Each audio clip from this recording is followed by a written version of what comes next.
Hello, everyone, and welcome to Community Connection, your window to the world around you. My guests today are Dr. Maxine Cain and Dr. Eugene Cain. Yes, husband and wife team, an amazing, amazing duo who are both retired educators who have really dedicated their lives to the betterment of youth and also very, very involved in the civil rights movement. I am so honored and pleased to have Dr. Maxine Cain and Dr. Eugene Cain. Welcome to Community Connection. Glad to be here. Both of your careers have been absolutely amazing. I read the resumes, really, really incredible. But give us a little bit of your background. I know you're both very involved in the civil rights movement and also very vocal on that premise. But tell us a little bit about your background, your career. You're both retired, so you're having a little bit of fun now too. Yes, yes. Sounds like a plan. Tell us, Dr. Cain, what your background is in education. I am originally from Birmingham, Alabama. So Selma, Birmingham. So you grew up in that area there. I went to a small historically black college called Talladega College in northeast Alabama, almost center part of the state.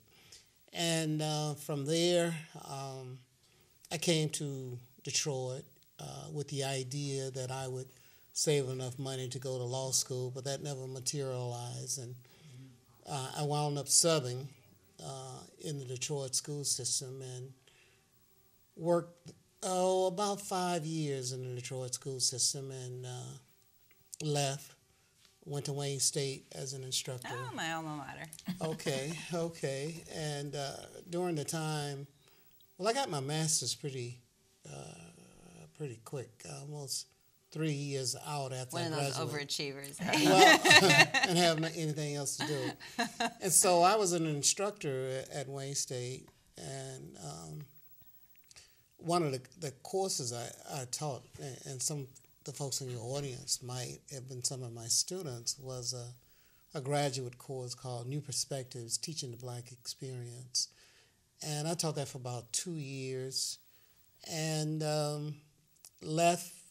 Maxine and I met. We married, of course, and moved to Lansing. I was in the State Department of Education as a social studies consultant. Then I came to Highland Park as a secondary education curriculum director, and from there went back to the Department of Education as an assistant state school superintendent. Oh. Left there, came back to Highland Park as superintendent, and from there I worked with the Edison project and eventually decided to settle and work at a charter school named in honor of Malcolm X, one of my heroes. Oh. And that's where I retired from. One of mine as well. Yeah, El Hajj Malik El Shabazz Academy. Yes, yes, beautiful. So, but you both live in Lansing now. We both live in Lansing now. Okay, all right. And talk to me about who am I? Who are you? Well, my name is Maxine. You're an amazing individual. The moment I met you, I knew that. I appreciate that. But we're going to tell them now how amazing you are. Thank you. One of 7 children. The daughter of Mac and Rebecca Hankins, both sharecroppers from South Carolina. I grew up in Norfolk, Virginia. Went to school there, all black settings. I've gone back to the buses. I've drank from fountains that said colored only. I've gone to movies and up the steps, where the black folks used to be, and gone to Buckrow Beach for black people. So I've done all of that, but moved to Detroit in 1968. Became a first grade teacher, then a reading teacher, and then we moved to Lansing, Michigan, like you said, with our one son. We now have 3 sons, Asante, Korea, and Jabari, tour in Atlanta, and Asante, the oldest one, is in Grand Rapids right now. So I've been a principal, the director of elementary education for the Lansing School District, a superintendent, and a motivational speaker. Absolutely so that's who amazing. I am. Absolutely. And we do have 8 grandchildren. I'm going to behave myself because I don't want to be sent to the principal's office Oh, today. right.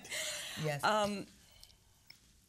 You just said a few things that just really, really, really touch me and just amaze me, and I can't even imagine. I mean, I know that I was sort of on the cusp, but I was a lot younger at that time to really experience what you just said about, you know, the signs and, you know, going in back of the bus and what have you. From a personal experience, how would anyone deal with something like that? That was the way it was, and it was accepted at that point in time. I do recall when after the marching, after the years of marching, we were able to get on the bus and sit where we wanted to sit. So I do recall walking out of my home, which was right in front of a bus stop, getting on that bus, and I said to myself, okay, I can sit wherever I want to now. Where should I sit? And I had a Rosa Parks moment. And so I said, I'm going to sit right here in front behind the bus driver. Good for you. So drinking from those fountains and walking back there, it was part of our culture. And we just accepted it. Same thing for, you know, my husband here. Well, not total acceptance. Not total acceptance. Well, obviously, you know, through your histories, that was not accepted for you both. Right, right. My father was, the more I think about it, was a social activist. When it was time to teach people the test, the voting test, my father was a trainer. When it was time to collect money for the NAACP Defense Fund for the Scottsboro boys, my father was the one who knocked on doors. My father also resisted, this was before Rosa Parks, having the sign move behind him and telling him to go behind the sign. We were kicked off the bus, and I'll never forget my father. We walked home, and he laughed all the way. He just thought it was so funny and stupid for people to behave like that. When you grow up in a situation like that, you long for the day that it changes. And you really fight to see these changes in very subtle ways. For Maxine, my oldest sister, it was going over and drinking out of the white water fountain. The thing that sort of propelled Rosa was not her act. People had been doing that for years in Montgomery and other places. It was that young man from Atlanta by the name of Martin Luther King. That was the spark. His appearance at Dexter Avenue Baptist Church, that changed everything. In Selma. In Montgomery. And throughout the South, really. Absolutely, absolutely. You know, the concept of treating another human being only because the color of their skin or because they look different is not acceptable. And I think the movements that we have seen within the last couple of decades have really changed, the perspective. And I've seen a lot of advancement. I've seen a lot of change, and I've seen a lot of real change. I mean, before it was more of a discussion, and now there's some real change. And I know that you two have really been part of this change. You both attended the anniversary, the 50-year anniversary of the march on Selma, which is famously called Bloody Sunday, unfortunately. Tell us about really your incentive. It's obvious, but what made you feel like you needed to pack up and go and be there and be part of it? I mean, I wish I could have went. I really would have loved to be there, but I want to experience it through your eyes. We went last year also for the Jubilee celebration, and we had thousands of people there, as well. We had 4 times as many people there this year. But I see the trend. There's more of an awareness. Yes, we want to be there. And we picked up our granddaughter in Atlanta, Georgia, and we brought her there on Friday, Saturday, and Sunday. And so she experienced this event along with us as well. But we felt that we had to be a part of it. We didn't want to read about it or see it. We wanted to actually experience it. So to see thousands and thousands of people who came from all over the country and parts of the world there assembling, and you had blacks, whites, Hispanics, Asians, Native Americans, you had gay, you had all kinds of religious people there. All that to me was very moving, and what America is all about, where you have people with a social justice conscious walking together, marching together for a common good. And we had young and we had old. We had people in wheelchairs there. We had people who were there 50 years ago. The foot soldiers were there from 50 years ago. Were there also. And I seen the video that you've done, and there was that you made with your journey, and there was a gentleman that was there that was 92 years old, born on October 23rd, that's our son's birthday, and he came there 3 days after the Bloody Sunday because he wanted to give blood. Right. And he's come back each Sunday or each year since then. Commemorating. Selma was very personal for me. As I mentioned earlier, I grew up in Birmingham, and in 1965 I was a senior in college, and had participated in one sit-in demonstration. I didn't have the stomach for it, and I didn't participate in other marches and what have you, because I thought it was rather sacrificial. However, I always applauded the people who did the participating. I always did whatever I could in the background. As a matter of fact, my school was a place where it was a training center. And so a number of the trainers like James Bevel's, Wyatt T. Walker, I actually saw them, talk with them, and then later on Jesse Jackson came to our campus. Martin Luther King came and spoke. So in 65, it was a year that I graduated. At my school, we had to do a senior thesis. And those were very hard, a lot of research. And at the time of Selma, in March, that was in the throes of my completing my thesis. And my mother kept reminding me that you've gone too far to drop out of school and do this. Now, in February of that year, Malcolm X was assassinated. And so a lot of things were happening. You were about 12, 15 months before that, you had the bombing of 16th Street Baptist Church, and with the murder of 6 kids that night. And so while wanting to go to Selma, I also wanted to graduate because I thought being a lawyer, I could become just as effective in terms of the pen pursuing is very mighty. Freedom for us. You know, it's very hard for people who didn't grow up in that system to really understand it. I don't think America really understands it now.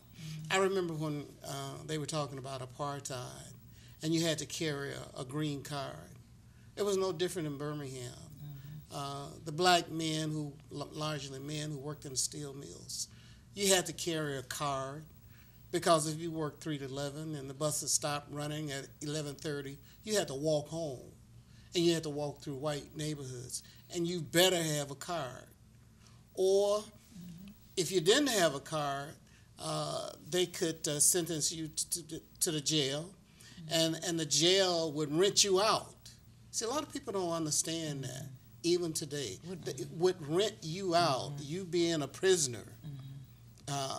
A company like Tennessee Coal and Iron could come and get you. It was called for labor, free labor. It was called the convict lien system, a lease system. Yes, and one of those persons, who was convicted, our present Attorney General's wife, her uncle. As a matter of fact, he died in that system. So Eric Holder's? Yes, wife. She's from Mobile. Alabama. So I can sit and tell you a lot of things, and it just burns me because... and that conviction could have just come from not having a car, walking through a white neighborhood. Lots of stories. I have a friend, bless his soul, Jarvis Patton, missed the last bus coming to our side, to the black neighborhood. He had to walk. And lo and behold, he was arrested, and he was sentenced for, and by the way, in Alabama, nighttime burglary was punishable by death. And he was sentenced for execution. Fortunately, he was not executed, but he spent the rest of his life in prison. And what was he convicted for? He was accused of breaking and entering into one of the white homes. Now he's trying to get home, and they said all of a sudden he decided to break into this home. Yeah, it was a joke.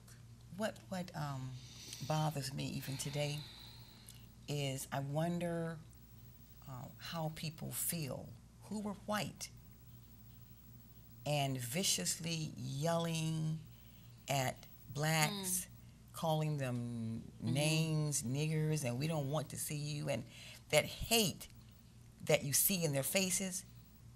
I wonder if they see themselves in the videos that we sometimes see or in the images that we sometimes see. I wonder how they feel now about how they acted many years ago. And we have many people living today who were part of that. Who still feel that way. Sure. Who still feel that way. So Selma was a watershed moment for my generation. We're talking about the kids who were born. We were the World War II babies, and we weren't going to take it anymore. So Selma was that watershed moment, and I don't know if you know the history. Dr. King was in trouble at that time. A lot of folks were saying, hey, we're getting our heads bashed in. And I think if you... Well, he wanted to work with the system and still, create that message. So he was sort of had the seeds between of a the rock Black and a hard Panther spot. Party starting right there in Dallas County. You had Stokely Carmichael. You had other militant organizations. They sort of gave lip service to it in the movie.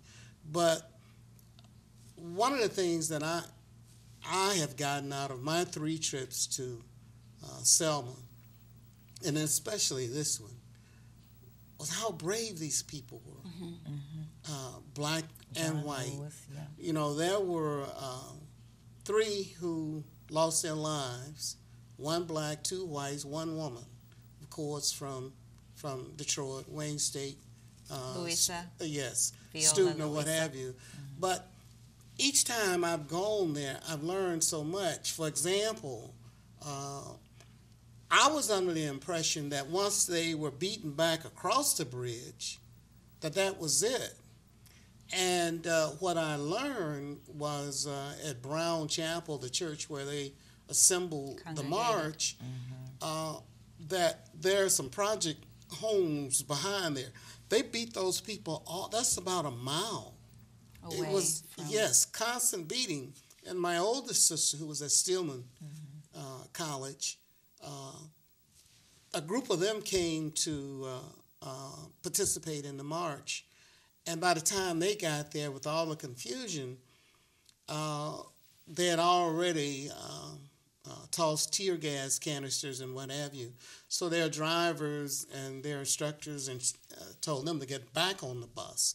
So that was a watershed moment, not only for the civil rights movement, but for America. And out of Selma, you see the voting rights sort of propelling women's equity movement, Cesar Chavez, and so on.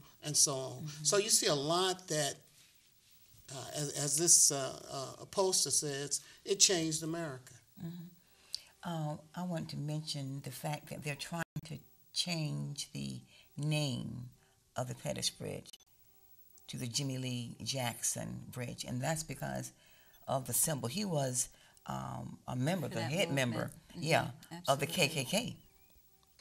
And so you see that bridge and you think of, here's a KKK member, the head of it, in fact. But Jimmy Lee Jackson was killed by a state trooper trying to protect his mother and grandfather, I believe, in Marion, Alabama. Killed point blank, because he was trying to protect them, because they had been marching for Voters' Rights Acts.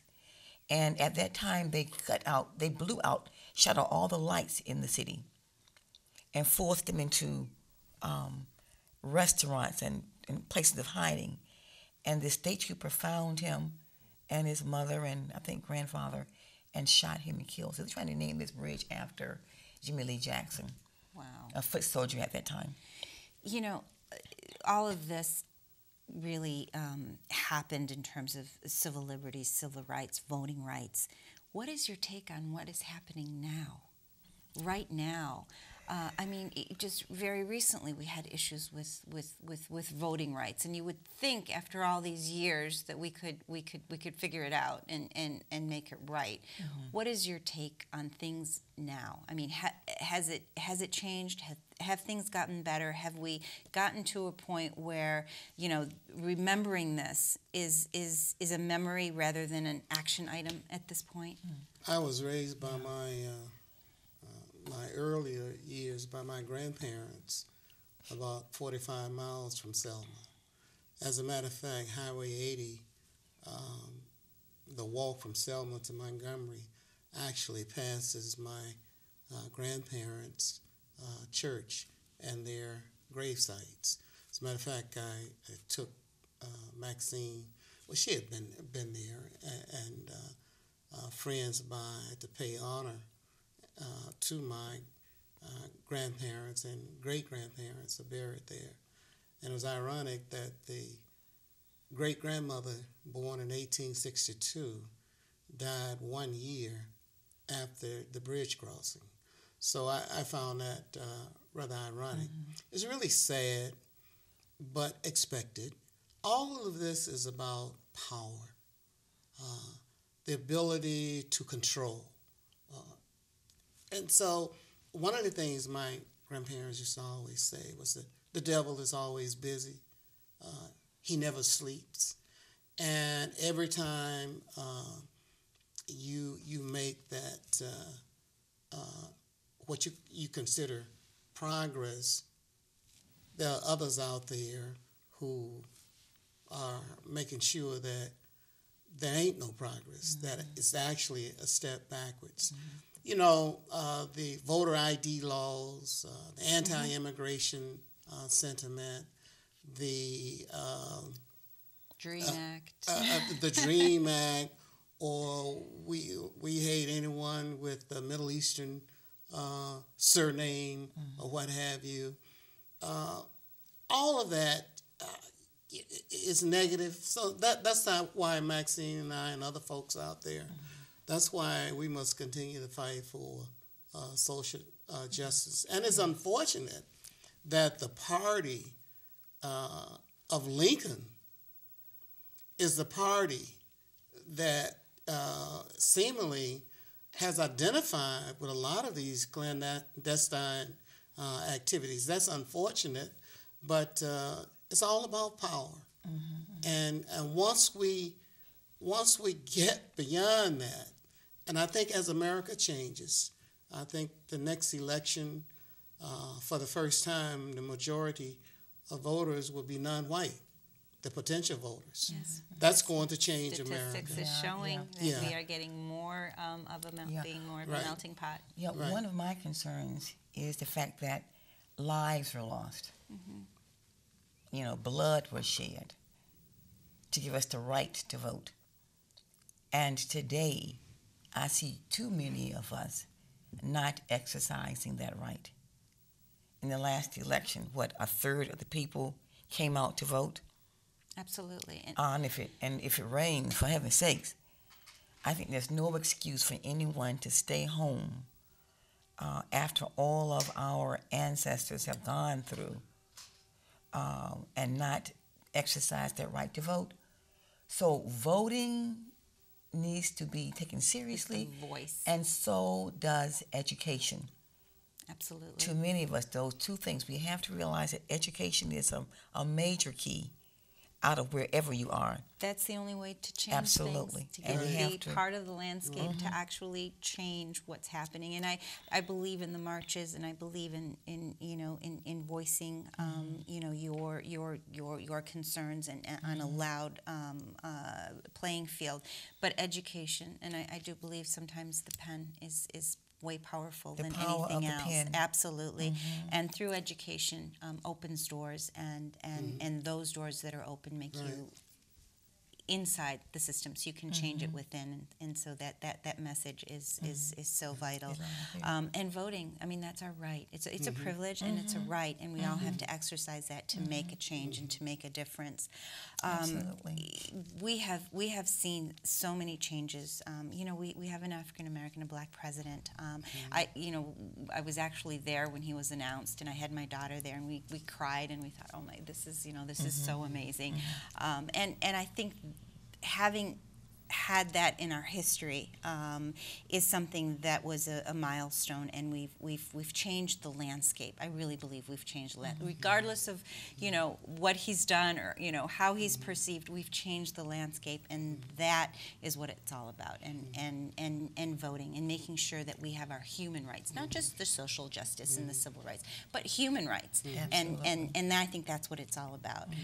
I could talk to both of you for another 2 hours without being mesmerized, but we are at the end of our show. But I hope that you will both come back and talk to us. And I want to go with you to Selma next year. Okay. Do I have a place in your Our car? friend Ann went with us. Sounds like a plan. All right, I Right. will be there. Dr. Maxine Cain, thank you so much for your insight and everything that you do. Thank you. Dr. Cain, thank you Okay. very much. Thank you. And thank you all for joining us on Community Connection, your window to the world around you. Don't forget to vote, and think about civil rights and human rights next time you're out there.